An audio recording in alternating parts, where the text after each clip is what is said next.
এবং আগামী দিন যাতে এই সমাজসেবামূলক কাজটা আগামী দিন আরও প্রসারিত হয়, একটু সুন্দর পরিবেশ তৈরি করতে পারে, সেই জন্য আমার সর্বোচ্চ সহযোগিতা থাকবে এবং আগামী দিন আমি চেষ্টা করব তাদের সাথেও সহযোগিতায় অংশ হতে পারে আমার থেকে আমার কাছে ভালো লাগতো।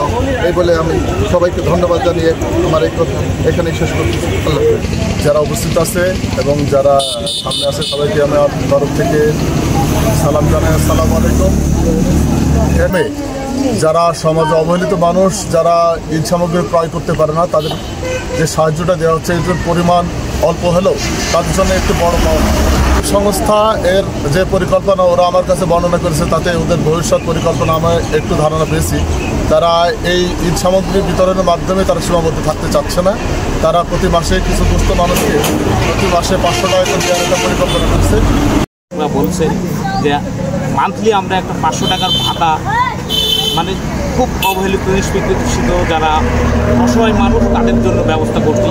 আপাতত আমরা আমাদের পুরা গ্রাম নতুন দরবেশপুর গ্রামের 40 জনকে সিলেক্ট করব চারপাড়ায় থেকে।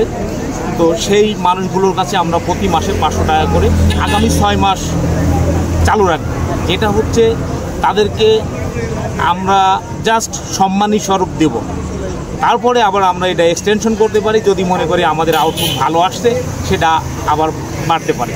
তো আপনারা আমাদের এই প্রত্যাশার আলোর ব্যানারকে আশা করি ভালো কিছু করার জন্য সমর্থন করবেন এবং আমাদের পাশে থাকবেন। এই বলে আমি আমার বক্তব্য শেষ করছি। সবাইকে ধন্যবাদ।